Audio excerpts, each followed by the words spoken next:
I'm going to quote myself for myself. These videos aren't going for YouTube anymore. These are really for me, not even for the others who are omnipotent or ever curious. This is seriously my memoirs to myself now. So, as you said to your friend Andrew some time ago, I think you were in Surrey, Dylan, when you were talking to him online. You should say it to yourself, and it's true. The only person that can defeat you is you. And you're doing a pretty good fucking job at it. So keep it simple, stupid. It's your job to hold light to a certain standard, but it's a candle in the dark that flickers, right? And until this movement is, until the men and women, the patriots, have accomplished their job, the beacon isn't lit. It's, well, I mean, it's not ablaze anyways.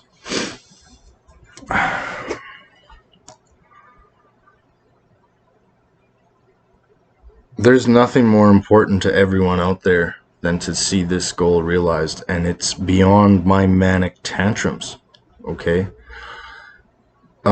This passion in me, this enthusiasm, this commanding essence, it falters because of my spinning compass. I haven't locked it true north, and I will. You're destroying yourself, Dylan, because you can't outsmart God. Get over it, okay? You know what your job is, and you know that you're supposed to take all of these circumstances on the chin. And you're supposed to keep a smile and a stride, and you're supposed to be that happy little kid and dancing around in the rain in his rubber boots. The last few days of drinking and raging, it was despicable. You threw everything to shit, but I've already seen the value in it. And I'm sorry if others around me, fuck this guy, great, give me the cold shoulder and act as if I'm not involved or whatever. That's great. That's due diligence. But it's my job to understand the lessons that I teach myself. I do horrible things to my sense of pride because I'm afraid of my ego. And I really thought it was all behind me. I thought regardless of the circumstances that I was going to stop. I call bullshit, it's your fault, blah, blah, blah. Pardon me. Heartburn. Everything does happen for a reason. And I'm not going to explain it all out loud, but like, now that I piece back everything, it didn't happen exactly as it could have, but provided my character doesn't, well, I mean, fuck my character, fuck my reputation, because I got truth, right? So everything else is a narrative. I know who I am. Like, I'm a great many variables. I'm like, I'm a broken man that's held together by a will of something greater than me. It's very interesting. Broken in a good way, right? Like the cocoon is finally cracked open and the wind's there. I really thought it was behind me, the wrath. But simply because things didn't work out my way, simply because I believe things were planned around and against me, it just helps me realize that it's an opportunity. Like, if I was more mature and if I was more capable, I would understand that regardless of what's happening to me, whether it's with or against the current, to do with those who I would put trust in or not, it's happening because I'm supposed to be in that situation to learn the lesson, or to practice stoicism, or to simply preach that alchemy that I got going on. Like, no matter how bad it is, oh, this is great. I'm sorry to everyone for lashing out and self-sabotaging and just being vile and hateful and just ugly, and that cannot continue. However, the tremendous lesson learned from being overconfident and thinking that I had this taken care of, there are levels to this shit, man. I got one buddy out there in Edmonton. We hung out a little while ago. I love you, man. I fucking love you. And if anything I've said has hurt you, I just want you to know, like, we play sides of a coin, but we love each other. I should hope you actually, like, really, I hope we're still good, because in my eyes, we're very good. And I'm sorry that I've ever discussed you with another friend without you present. I think the way things are working out is we're two sides of a coin. We're not polar opposites, but we're totally different approaches.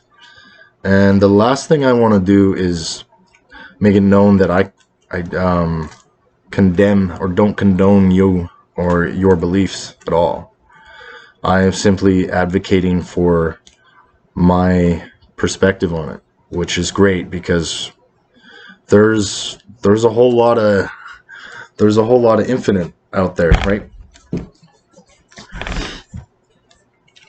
I know where everything went wrong and why it went wrong, but I also know that, well, I mean, for fuck's sakes, Dylan, The Simpsons have been predicting the future for 20 years, okay? Obviously, some of these things are anticipated because timeless, infinite beings, right? I mean, you got your deities and God, like, they just read the library. They can read a chapter in our lives before it happens. Yes, that sounds like, oh no, there is no fate, but that's not true, because the universe adjusts around the decisions that we make. So I'm actually so blessed and so fortunate, because now that I'll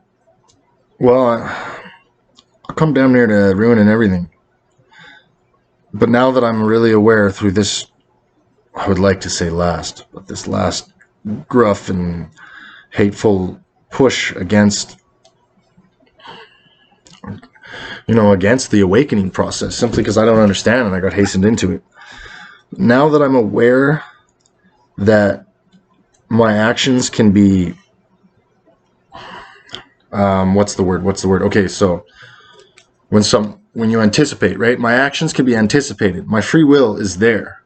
Dylan, you have free will. Don't fucking forget that. Don't get pouty. Don't get dreary. But people will maneuver around you because they're fucking up there and they're actually interested in down here. And don't be so selfish to think that it's all encompassing you and your decisions. You're just a clever guy that talks, right? You got one job to do. And then when it gets done, another job. And then when it gets done, another job. You don't have to go around talking about all these jobs that you haven't reached the milestone to get to. A lot of people out there are doing a lot of hard work, right? I had a plan to do what I thought I could as basically an individual with a little bit of rowdy and maybe some upstart people. But it would have taken the better part of a year to even get that going, to catch the proper momentum. It turns out there's fucking true blood Canadians out there already saving the world. Well, I'm just thinking. I'm not a monster. I'm a disciplined monster. I need to remember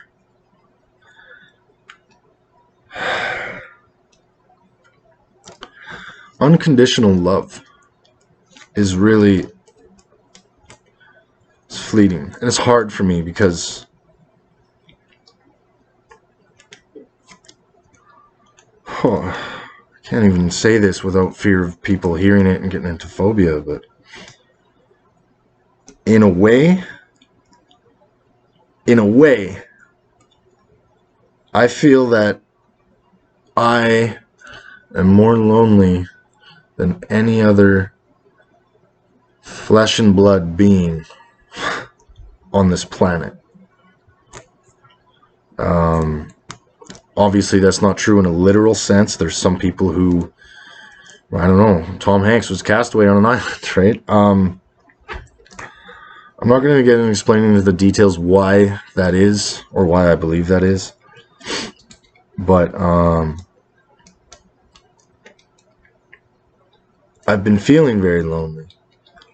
But that's just like through my eyes and the way my heart yearns, and like the longing for like spontaneous happenstance or your like whatever, just moments like that I don't anticipate anymore. Actually, last night was great at the beginning because I totally felt like just a normal guy, went to the bar and had a beer and hung out with my buddy, and hung out with another buddy, plays his hockey games. Actually, I really thought he's a chill dude. I'm not going to use names, but I didn't feel like a normal person for a long time, but that really helped. And of course I fucked it up, but I didn't fuck it up. I did something borderline sinister to like chastise myself to come to a realization. That's justification as well. What I did was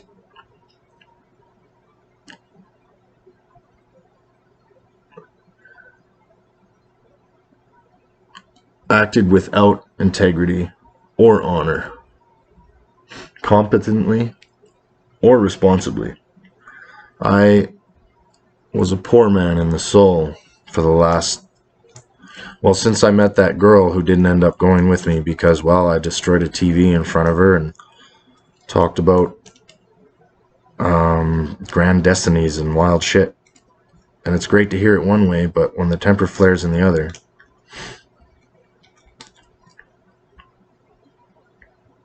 I'm really glad that I humbled myself. I really hope that it hasn't destroyed the faith in this process. I understand if somehow just unanimously I get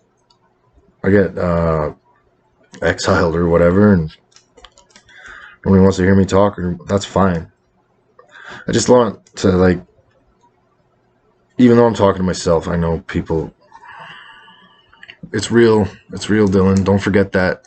You went through the, oh my god, I live in a computer, and then you went to the, oh my god, they keep us in a fishbowl when there is no sun, and then you've went to all these terrible, imaginable fucking scenarios of fear, but you've worked through every single one of them, and it actually just comes back down to you are an infinite being. You are ascending. You have a pineal gland that's fucking blossomed like a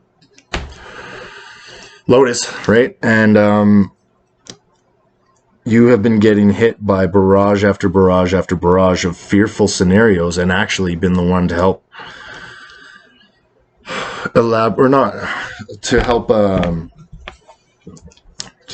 fantasize the phobias, or fan the flames to.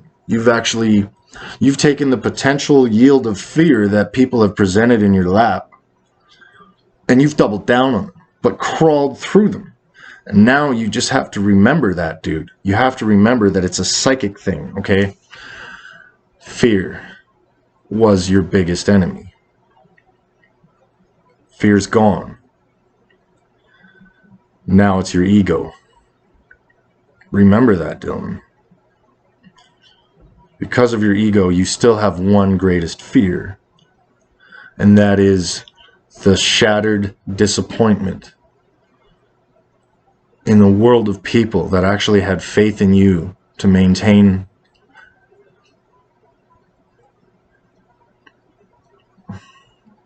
you know what? It's not even representation of character or deliberation of fucking whatever I'm trying to say, and I'm going to work on my swearing, I apologize. But my mood is very important.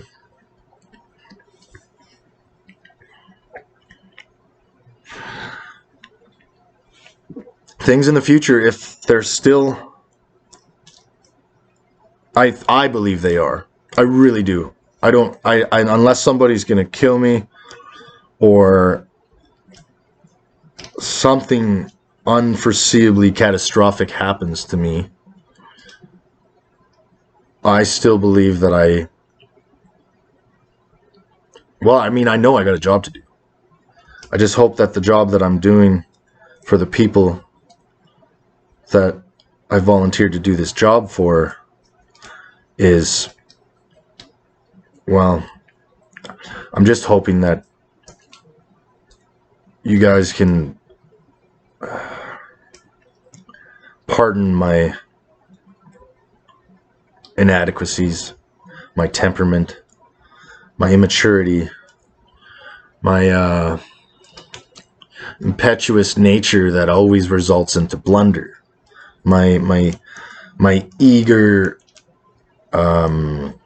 planning and scheming, because it's all irrelevant, because when I'm trying to work against the people that I'm trying to help simply because I smell something funny, right, and I don't feel like eating it, right, every single time there's been like, well, yeah, even, it doesn't matter, all the weird, unfortunate weird shit that's gone and happened to me. When I look back and I take a big breath and I see it for what it is, the bigger picture, I just realize that all these hindrances and encumbrances that have been happening to me, that I've been crying out, going, why is it me against the world? Well, every time I'm not getting what I want, but I'm getting what I need, but I roll through it. And the truth is, I needed to be that arrogant, mouthy, undeserved fucking asshole calling shots like I've accomplished something in my life simply because I'm clever and I got a quick tongue. I needed to point my finger at my teachers and my supporters, my friends and my family, my awakened brothers, so that I could remember. I mean, I might be act like, sometimes I do. I act like I'm hot shit in a champagne glass, but it was good that I went through all of that, and I'm sorry that you had to go through it, because now I know that I can be cold diarrhea in a Dixie cup. All it takes is temperature in the room, right? I'm mad at myself, and I'm proud of myself for becoming aware of the lesson that I was teaching myself while it was happening to me. I will be better. I will be better. Zen, unconditional love, patience. I'm going to focus on these things a lot, because until I truly embrace Omni Love for what it is, and I realize that through the heart aura, regardless of words said or situations had or ambuscades fallen upon me or anything like that, it's all about, like, once the love is there, I won't feel so alone anymore, because you know, it's weird. It's really weird. And I'm not talking it out loud because I could be a little bit wrong, but as I understand, until the day I die,